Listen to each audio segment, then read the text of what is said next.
Bonjour et bienvenue dans le podcast Bien dans mon ventre. Je suis Anne-Sophie Pasquet, je suis naturopathe et formée à la micronutrition et absolument passionnée de santé naturelle.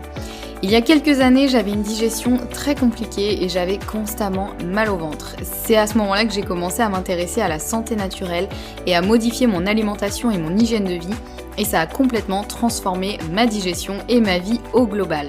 J'ai alors décidé de me spécialiser dans le domaine du digestif, de l'alimentation et du microbiote pour pouvoir aider les autres à retrouver un ventre serein. Et je forme aujourd'hui également les naturopathes, nutritionnistes et autres professionnels de santé à la prise en charge des troubles digestifs. Aujourd'hui dans ce podcast, je te partage mes meilleurs conseils pour que tu puisses toi aussi te sentir au top, en pleine santé et te sentir bien dans ton ventre et dans ta vie. Maintenant c'est parti pour l'épisode du jour, bonne écoute! Bienvenue dans ce nouvel épisode de podcast. On se retrouve aujourd'hui avec l'épisode 70. Ça passe vite. Et aujourd'hui, on va parler des clés de la guérison du syndrome de l'intestin irritable. J'avais envie de refaire encore un épisode sur le syndrome de l'intestin irritable. Je sais que c'est un sujet que vous aimez beaucoup et je comprends pourquoi. Il y a plein de choses à dire sur ce fameux syndrome de l'intestin irritable ou S2I. Et puis il y a aussi plein de choses, on entend beaucoup de choses un peu à droite à gauche et c'est souvent difficile de s'y retrouver. Donc aujourd'hui dans cet épisode, je voulais un petit peu revenir sur vraiment un peu les clés qui vont vraiment vous permettre de guérir ou de soulager un syndrome de l'intestin irritable, puisque officiellement on ne guérit pas, je pense, d'un syndrome de l'intestin irritable, dans le sens où ce n'est pas une maladie pour laquelle il suffit de trouver un traitement et puis c'est terminé, on n'a plus cette maladie. C'est le syndrome de l'intestin irritable, c'est vraiment un peu un dysfonctionnement dans lequel le corps va s'installer, et donc on peut effectivement soulager les symptômes, vraiment revenir en arrière, mais de là à dire est-ce qu'on en guérit ou pas, au niveau sémantique, je ne sais pas. Donc bon, pour le bien de cet épisode, on va dire ça, effectivement, de guérir d'un syndrome de l'intestin irritable, mais voilà, je pense que vous comprenez un petit peu ce que je veux dire et de quoi je veux parler quand je veux dire qu'on ne guérit pas forcément d'un syndrome de l'intestin irritable. Souvent, c'est plus quelque chose qu'on va potentiellement avoir un petit peu toute sa vie, mais qui peut complètement devenir, on va dire, quasiment silencieux tout au long de notre vie, et il faudra juste faire attention à certaines choses pour éviter que ça ne revienne. Donc déjà, il y a pas mal de croyances autour du syndrome de l'intestin irritable et je plaide aussi coupable d'avoir un peu véhiculé ces croyances, parce que c'était les croyances que j'avais moi-même il y a plusieurs années, avant de me former à la naturopathie, à la micronutrition, etc. On pense souvent que pour guérir d'un syndrome de l'intestin irritable, il suffira de soit éliminer certains aliments, notamment les FODMAP, ou soit de prendre un probiotique et que tout ira bien. Et encore une fois, voilà, moi je l'ai longtemps cru moi-même, hein, donc quand je dis ça, il n'y a aucun jugement. Et en soi, c'est pas complètement faux dans l'idée, puisque le fait d'éliminer certains aliments ou de prendre un probiotique, ça peut effectivement aider. Le problème, c'est que aujourd'hui, on sait quand même que c'est un peu plus complexe que ça, et que bien que le gros du travail sera sur l'intestin, ça ne suffira pas. Et donc c'est pour ça que dans cet épisode, je voulais revenir un peu sur les grandes clés de guérison d'un syndrome de l'intestin irritable, et notamment un travail qui va se faire sur 3 grands axes sur lesquels on va vraiment devoir travailler pour guérir d'un syndrome de l'intestin irritable. En sachant que ces 3 axes, ils vont être importants quelle que soit la situation, mais chez certaines personnes, il faudra plus appuyer sur l'un de ces 3 axes, et il y en a d'autres qui seront un peu moins importants, en tout cas qui pourront arriver un peu plus en secondaire. Mais voilà, globalement, de par toutes mes recherches, mes formations, mais aussi ma pratique en consultation, je me rends compte vraiment qu'il y a 3 grands axes de travail que je vais vous détailler du coup dans cet épisode. Et sans plus tarder, on va commencer avec le premier axe de travail qui est, sans trop de surprise, un travail qui est à faire sur l'intestin.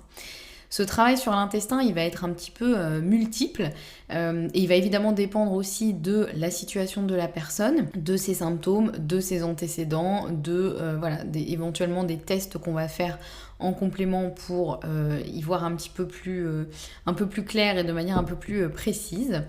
Donc déjà, il y aura un travail sur le microbiote. Ça, c'est quasiment évident. En général, quand il y a un syndrome de l'intestin irritable, je pense dans 99% des cas, si ce n'est 100%, il y a une dysbiose, c'est-à-dire qu'il y a un déséquilibre du microbiote.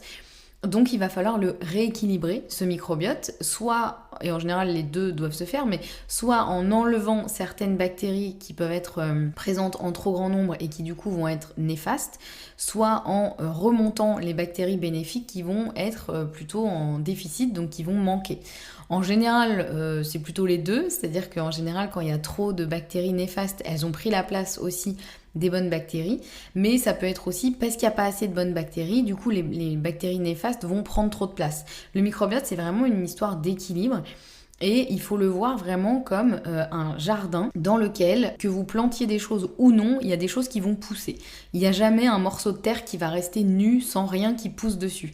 Bah, c'est pareil pour votre intestin. Il n'y a jamais un morceau d'intestin qui va rester sans aucune bactérie. En général, quand il y a de la place, il y a des bactéries qui vont prendre cet espace et qui vont venir s'implanter dans cet espace-là.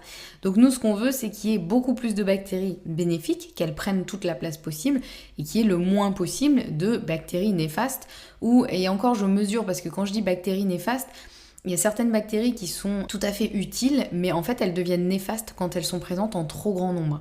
Donc c'est pour ça que c'est un peu complexe, il y a pas, tout n'est pas tout blanc ou tout noir, il n'y a pas des gentils, des méchants. Il y a certaines bactéries qui effectivement ont besoin d'être présentes en petite quantité, mais quand elles deviennent présentes en trop grande quantité, c'est là où elles deviennent vraiment problématiques.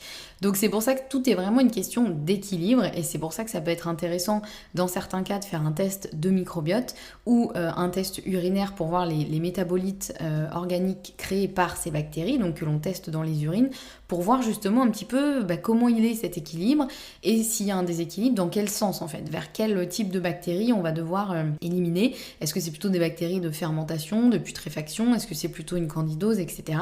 Donc voilà, il y a un gros travail à faire sur le microbiote, évidemment, qui va être un travail de rééquilibrage.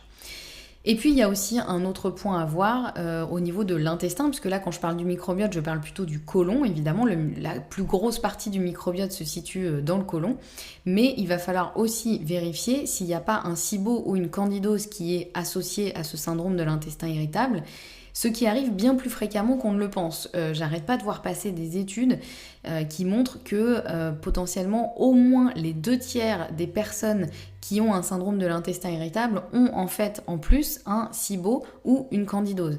En général, en fait, le syndrome de l'intestin irritable, c'est un peu un panier fourre-tout dans lequel on va mettre tout ce qu'on sait pas, tout ce qu'on n'arrive pas à reconnaître comme étant une autre pathologie, on va dire c'est un syndrome de l'intestin irritable.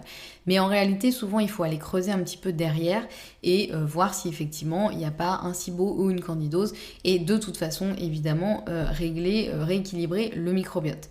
Donc ça va être évidemment un gros travail qui va être fait sur les bactéries. Donc quand je dis le travail sur l'intestin, il y a effectivement un gros travail sur les bactéries, que ce soit le microbiote du côlon, mais aussi voir s'il y a des bactéries qui se sont implantées dans l'intestin grêle, donc on sera en présence de SIBO, ou voir s'il n'y a pas un champignon qui s'est un petit peu trop développé, donc là on sera en présence de candidose. Donc d'abord voilà, il y a ce travail sur les bactéries, mais pas que. Il y a aussi dans le travail sur l'intestin un vrai travail à faire sur la paroi intestinale. Encore une fois, ça va dépendre du cas de la personne, de la situation, de ses symptômes, des différents tests qu'on aura fait, etc. Mais il sera intéressant d'aller vérifier sur cette paroi intestinale, est-ce qu'il y a un bon mucus déjà? Ça, vous m'avez entendu en parler en long, en large et en travers dans l'épisode sur le FUT2. Que je vous remettrai aussi en description de celui-ci pour que vous puissiez le retrouver facilement. Donc il faut vérifier si effectivement il y a un bon mucus, puisque ça va fortement jouer sur le microbiote, la paroi intestinale, etc. Il faudra aussi vérifier s'il y a un phénomène de leaky gut, donc d'hyperperméabilité intestinale. Si c'est le cas, il faudra de toute façon réparer cette paroi intestinale pour faire en sorte qu'il n'y ait plus ce problème de leaky gut. Mais il y aura aussi évidemment en même temps un travail sur le microbiote puisque les deux sont effectivement tellement liés. Mais voilà, dans tous les cas, il y aura en fait tous ces travaux, on va dire du coup, ils vont être hyper complémentaires, mais pour vous montrer un petit peu vraiment en gros le focus, où est-ce qu'on va le mettre. Donc voir s'il y a un problème d'hyperperméabilité intestinale. Et puis voir aussi pour cette paroi intestinale, est-ce qu'il y a une problématique d'inflammation. Alors soit il y aura une inflammation qui aura flambé et qui aura entraîné des lésions. Dans ce cas-là, on est en présence de maladies inflammatoires chroniques intestinales, donc là la prise en charge n'est pas du tout la même. Et sinon, on peut aussi avoir un phénomène d'inflammation sans qu'il y ait de lésions directes visibles aux examens sur la paroi, mais qui peut quand même être présent, notamment s'il y a certaines bactéries qui sont plutôt pro-inflammatoires et qui vont venir vraiment abîmer la muqueuse et donc déclencher cette espèce de micro-inflammation dans l'intestin. Donc voilà, un peu pour ce travail sur la paroi intestinale. Et puis aussi par rapport à ce travail sur l'intestin, il va y avoir aussi un travail un petit peu parallèle qui va être un travail sur l'estomac. J'en ai parlé beaucoup dans l'épisode sur l'hypochloridrie, que je vous remettrai aussi en description de cet épisode. Il faut aussi voir du côté de l'estomac, puisque en fait, ce qui se passe dans l'estomac va de toute façon impacter directement ou indirectement ce qui va se passer dans l'intestin.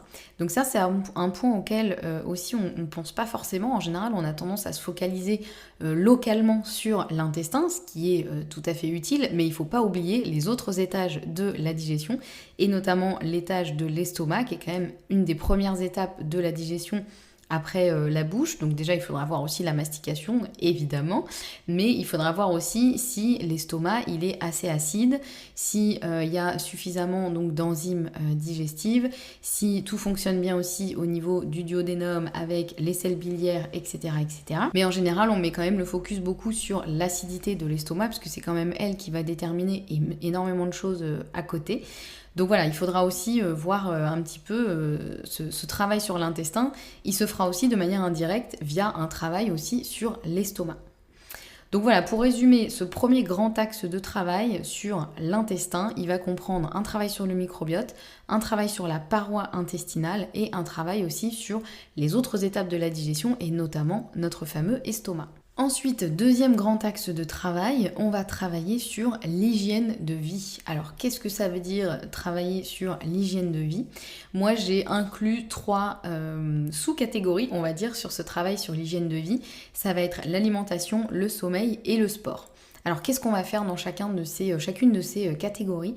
Au niveau de l'alimentation, effectivement, durant la prise en charge du syndrome de l'intestin irritable, on peut effectivement limiter les FODMAP pour diminuer les symptômes, mais uniquement le temps de stabiliser tout ça. Encore une fois, on ne met pas en place une alimentation sans FODMAP sur le long terme. Le problème, c'est que en fait, les FODMAP, ils sont bons pour la santé. À la base, c'est vraiment des choses qui sont bonnes pour la santé, pour la plupart en tout cas, mais qui sont compliquées à digérer quand on a un microbiote qui est déséquilibré, quand on a un syndrome de l'intestin irritable. Donc effectivement, limiter les FODMAP, ça peut s'avérer très intéressant pour diminuer les symptômes, surtout quand on a des symptômes qui sont vraiment compliqués, handicapants au quotidien. Donc ça peut, on peut mettre en place le protocole FODMAP ou en tout cas essayer de limiter les principaux FODMAP pour diminuer les symptômes, mais de manière temporaire. Ça, c'est vraiment important. Au niveau alimentation aussi, on va revenir en fait à des choses assez simples, mais qui malheureusement parfois ne sont pas toujours mises en place pour plein de raisons. Et il y a plein de raisons qui sont aussi très bonnes.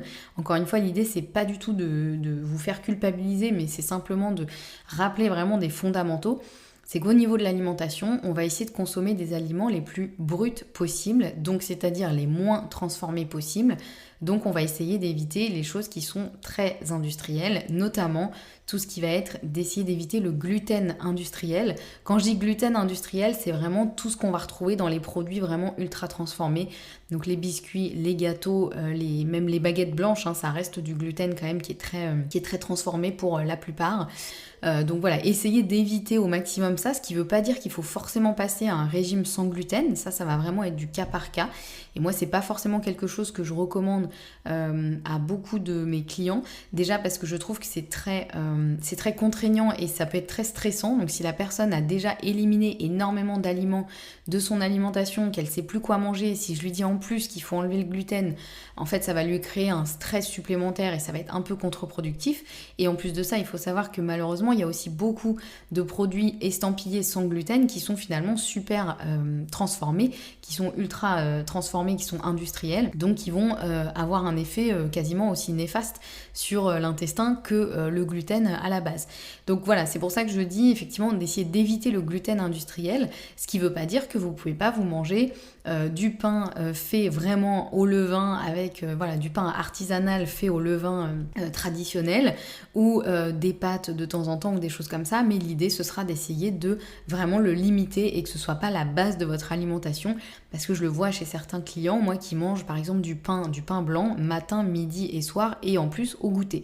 Donc là ça fait clairement beaucoup et là on aura beaucoup de mal à rétablir un intestin qui va être sain si on continue de le nourrir avec des choses qui sont pas du tout bonnes pour lui. Donc on essaiera d'éviter le gluten industriel, les produits laitiers industriels aussi. Et qu'est-ce que je mets là-dedans? Ça va être en fait tous les produits laitiers déjà qui sont pas bio et puis qui sont vraiment faits à base de lait de vache issu d'élevage hyper intensif. Donc on va se retrouver avec en fait du lait qui va venir de race de vache qui va être très modifié génétiquement, et donc on se retrouve avec un lait qui est potentiellement beaucoup plus inflammatoire qu'un lait par exemple qui sera issu de races de vaches beaucoup moins traficotées, un peu comme vous voyez on a tendance à privilégier les céréales anciennes ou le blé ancien qui a été beaucoup moins modifié au fil des années. C'est un peu la même chose malheureusement avec les vaches, et donc on essaiera effectivement de privilégier plutôt déjà des laits qui vont venir de brebis, de chèvres, de bufflonnes par exemple, de juments, voilà, des races en tout cas qui ont été beaucoup moins trafiquées que la race bovine, et on essaiera, si on prend des produits laitiers à base de lait de vache, d'essayer de privilégier par exemple du beurre au lait cru issu de vaches de type jerseys, où il y a d'autres races de vaches qui ont été beaucoup moins modifiées, et donc les protéines que vont contenir ces produits laitiers vont être beaucoup moins agressifs pour l'intestin. Donc voilà, il faut essayer d'éviter au maximum tout ce qui va être industriel. On essaye aussi d'éviter au maximum le sucre raffiné, tout ce qui va être sirop de glucose, fructose, etc. Encore une fois, tout ce qu'on trouve dans malheureusement la plupart des produits ultra transformés aujourd'hui. Tout ça, on va essayer vraiment d'éviter, et aussi les produits qui sont pleins d'additifs. Donc encore une fois, les produits ultra transformés en général, il suffit de regarder la liste des ingrédients, et en général on le sait, un aliment qui est plutôt brut et le moins transformé possible versus un aliment qui est ultra transformé. Voilà, je pense que j'ai pas forcément besoin de vous réexpliquer toutes ces différences, mais voilà, c'est vraiment des choses qui sont assez classique, assez banal, mais qu'on a souvent tendance à oublier. Et je sais que c'est beaucoup plus facile de se tourner vers des produits ultra transformés, c'est ce qui est le plus disponible, c'est ce qui est parfois le moins cher. Mais si on veut vraiment prendre soin de sa santé et de son intestin, il faut revenir à des choses vraiment les plus brutes possibles et les moins transformées. Au niveau donc de ce travail sur l'hygiène de vie, donc on a vu l'alimentation. En deuxième, il va y avoir le sommeil. Et ça, c'est un truc auquel on pense pas forcément. Je sais que le sommeil, c'est un peu le truc qui vient en dernier. On se dit, moi j'ai pas mal de clients qui me disent, oui, effectivement, je dors mal, ou je sais que je me couche beaucoup trop tard, mais voilà, c'est comme ça. Et du coup, c'est compliqué parce qu'en fait, le sommeil, il est nécessaire à énormément de choses, notamment à une bonne immunité, un bon microbiote et une bonne santé en général, une bonne santé que ce soit mentale et physique. Donc c'est hyper important. En fait, il y a beaucoup de personnes qui focalisent énormément leur attention sur l'alimentation, ce qui est très bien, mais qui oublient complètement tout ce qu'il y a autour. Donc c'est pour ça que j'ai regroupé ça vraiment sur le travail sur l'hygiène de vie, qui va effectivement comprendre l'alimentation, le sommeil et le sport, mais les trois sont super importants, et l'un autant que l'autre en fait. Donc c'est vrai que le sommeil, effectivement, on essaiera d'atteindre 8 heures de sommeil en moyenne, à adapter selon les personnes. Par exemple, personnellement, moi je sais qu'il me faut plus que 8 heures pour être vraiment en forme. Il me faut au moins 8h30. Moi j'ai vraiment besoin de dormir beaucoup. Donc j'adapte mon emploi du temps au maximum pour essayer d'atteindre ces 8h, 8h30. C'est pas tous les jours possible, mais en tout cas c'est vraiment quelque chose que j'ai mis en place, et ça fait partie de mon hygiène de vie au global. C'est pas quelque chose que je me dis je dormirai durant les vacances ou durant le week-end ou quand je serai à la retraite par exemple. Le sommeil pour l'intestin, c'est vraiment fondamental, et une personne qui est en déficit chronique de sommeil aura vraiment du mal à retrouver un intestin qui sera serein et en bonne santé.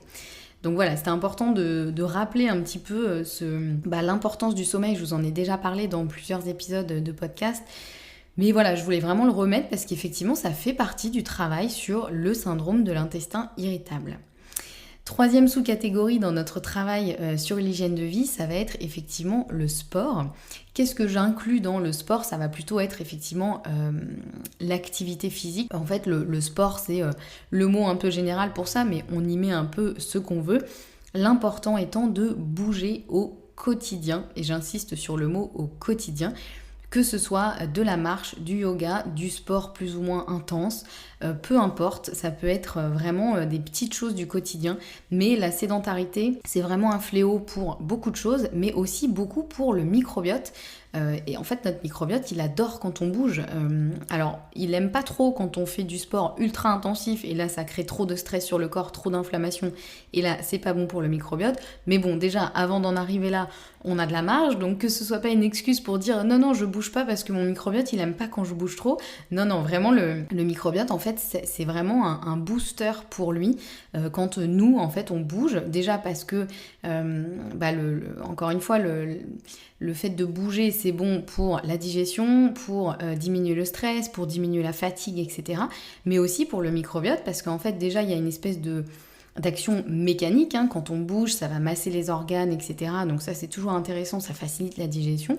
Mais en plus de ça, il y a des choses qu'on va sécréter quand on bouge, quand on fait du sport, qui vont être bénéfiques pour le microbiote, en plus du fait qu'on s'oxygène mieux, et ça aussi c'est intéressant à plein de niveaux. Donc voilà, c'est un point qui a aussi tendance à être un peu négligé, ce que je comprends, hein. Personnellement, moi je suis pas une grande sportive, hein. Honnêtement, je pense que je suis pas née avec le gène du sport, contrairement à d'autres personnes que j'envie énormément, mais je sais que j'ai vraiment intégré le sport à ma routine bien-être. D'ailleurs, je vous en parlais dans un épisode précédent sur ma routine bien-être, parce que je sais à quel point en fait c'est bénéfique à la fois pour ma santé mentale, ma santé physique, mais aussi pour ma digestion et mon petit microbiote, et donc pour le syndrome de l'intestin irritable. Donc voilà, pour le travail sur l'hygiène de vie, pour rappel, on va inclure l'alimentation, le sommeil et le sport.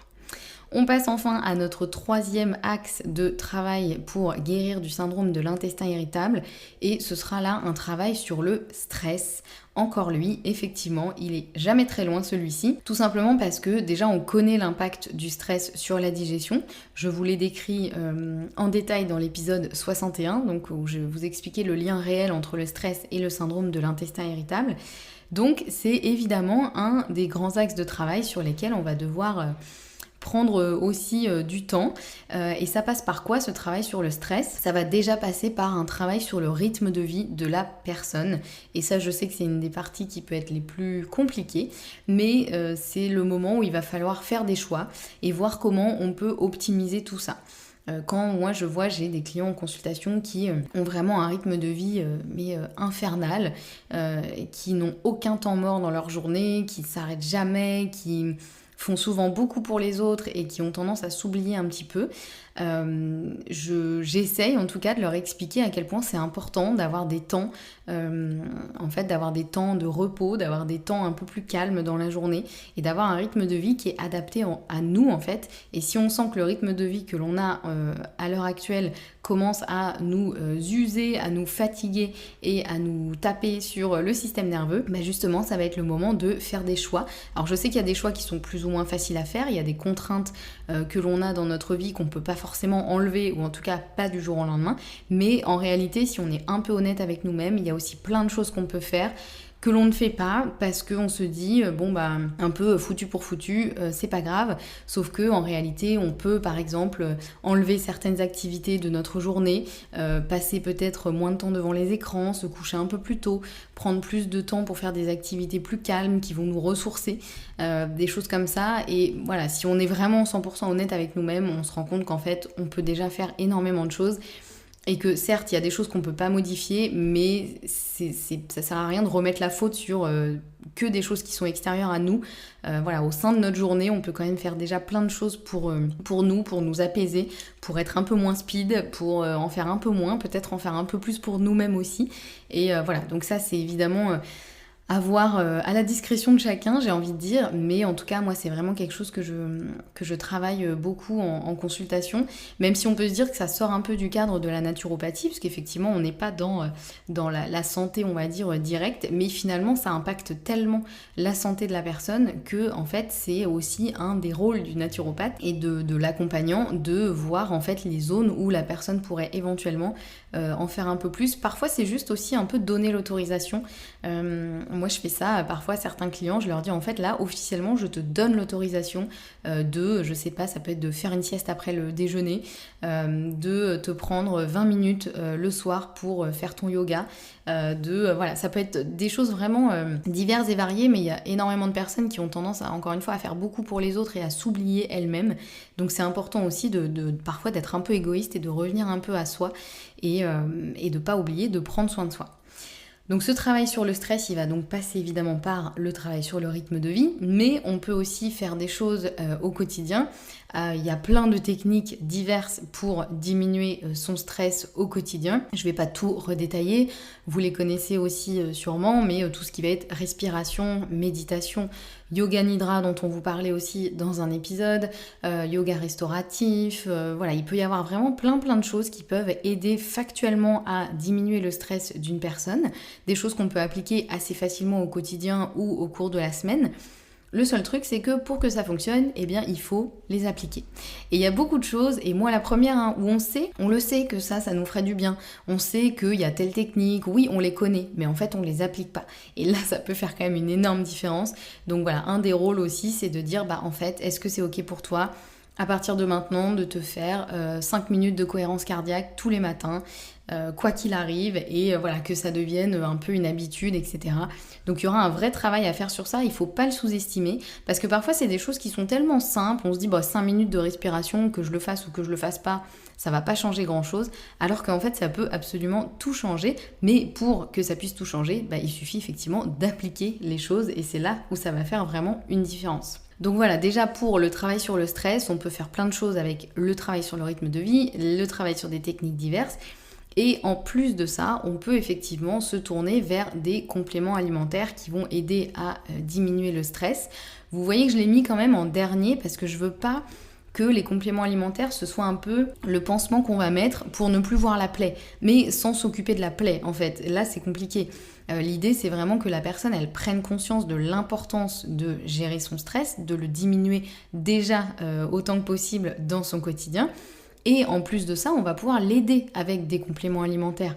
Mais dans compléments alimentaires, il y a complément. L'idée, c'est pas de se dire « Ah, je suis un peu stressée, vite, je prends tel complément et je ne change rien au reste de ma vie. » Alors certes, ça va peut-être marcher sur le moment, mais en fait, tant qu'on n'aura pas travaillé, encore une fois, sur la cause, eh bien, il y a des choses qui vont revenir quoi qu'il arrive. Donc au niveau des compléments alimentaires, on pourra se tourner vers des choses comme le magnésium, évidemment, mais aussi la rhodiola, l'ashwagandha, etc. Il en existe plein, tout ça il faudra voir en fonction du profil de la personne, en fonction des contre-indications aussi, de pas faire n'importe quoi, donc voilà. Mais effectivement, ça c'est aussi un point qui peut être important pour quelqu'un qui notamment est tellement noyé dans son stress et n'arrive même plus à sortir la tête de l'eau, que ça va pouvoir effectivement aider à juste... sortir la tête de l'eau pour y voir un peu plus clair et ensuite pouvoir mettre en place des choses si besoin. Donc voilà, il faut aussi réussir à un petit peu doser tout ça. Donc voilà pour le travail sur le stress et voilà en gros pour nos 3 axes de travail, donc qui encore une fois sont un travail sur l'intestin, un travail sur l'hygiène de vie et un travail sur le stress. Il faut savoir que pour guérir d'un syndrome de l'intestin irritable, il faut être prêt à s'impliquer, à modifier des choses et que c'est vraiment un travail qui est actif. Parfois, j'ai des clients qui sont un peu désespérés parce qu'ils ont tout enlevé de leur alimentation et ils ont quand même des symptômes. Et je comprends parce qu'effectivement, malheureusement, quand on parle de syndrome de l'intestin irritable, souvent on parle d'alimentation. Mais il ne faut pas oublier tout ce qu'il y a autour et je me rends compte effectivement, moi j'ai parfois ces clients qui sont un peu désespérés, déjà j'essaie de les rassurer, mais c'est vrai que souvent je me rends compte que c'est parce qu'ils sont pas prêts à modifier leur rythme de vie, travailler sur leur sommeil, travailler sur leur stress, bouger un peu plus, etc. Et je comprends tout à fait que ça peut être compliqué de mettre tout ça en place, de modifier son quotidien, de changer nos habitudes. Mais en fait, c'est vraiment comme ça qu'on peut avoir des résultats. Et c'est vraiment en adaptant et en travaillant de manière globale et holistique, c'est-à-dire avec tout ce qui fait la personne. Et nous ne sommes pas que ce que nous mangeons. Nous sommes aussi la somme de notre environnement, nos habitudes de vie, notre sommeil, notre activité physique, notre état de stress, etc. Donc voilà, c'est vraiment un point qui est important et j'espère que via cet épisode, ça pourra induire un peu en vous peut-être une réflexion. L'idée, c'est pas de vous juger, de vous autoflageller ou de culpabiliser, mais simplement de peut-être mettre de la conscience sur certaines choses et de se dire, ok, en fait, aujourd'hui, je suis pas prêt à modifier ça. C'est pas grave, peut-être que dans un mois, un an, ça aura changé. Mais du coup, je comprends aussi pourquoi aujourd'hui, j'ai potentiellement tel ou tel symptôme. Et puis il y a aussi la situation où ça arrive souvent, et ça m'est arrivé aussi, on a l'impression de tout bien faire et pour autant on n'a pas du tout les résultats escomptés. Dans ces cas-là, faut pas hésiter à se faire accompagner parce que parfois nous on a tellement la tête dans le guidon qu'on a vraiment l'impression sincèrement de tout bien faire, on y met toute notre bonne volonté. Et en fait, on se rend pas compte que bien qu'on fasse plein de choses très bien, il y a aussi des choses qui mériteraient encore d'être ajustées par rapport à notre situation. Il y a peut-être des choses pour lesquelles on n'a pas la connaissance nécessaire, donc on ne sait pas comment les mettre en place. Donc faut pas hésiter à se faire accompagner, ça permet déjà d'avoir un œil extérieur et neutre, donc quelqu'un qui va pouvoir voir la situation de manière globale et sans tout l'émotionnel qu'il peut y avoir derrière et de pouvoir aussi aiguiller vers ce qui va être le plus utile pour la personne et ce qui va avoir un effet le plus durable possible. Voilà, j'espère que vous y voyez un petit peu plus clair sur les clés de guérison du syndrome de l'intestin irritable. Si vous avez des questions ou si vous souhaitez réagir à cet épisode, n'hésitez pas à m'envoyer un petit message sur Instagram. J'aime toujours avoir vos retours. Si vous aimez le podcast, pensez à laisser un avis sur votre plateforme d'écoute préférée. Ça permet vraiment de faire découvrir le podcast au plus grand nombre. Et n'hésitez pas aussi à envoyer cet épisode à l'un de vos proches si vous avez quelqu'un dans votre entourage qui souffre du syndrome de l'intestin irritable et qui ne sait plus trop par quel bout prendre la chose et qui se retrouve un peu perdu face à tout ça. On se retrouve la semaine prochaine pour un nouvel épisode et en attendant, prenez bien soin de vous et prenez soin de votre ventre.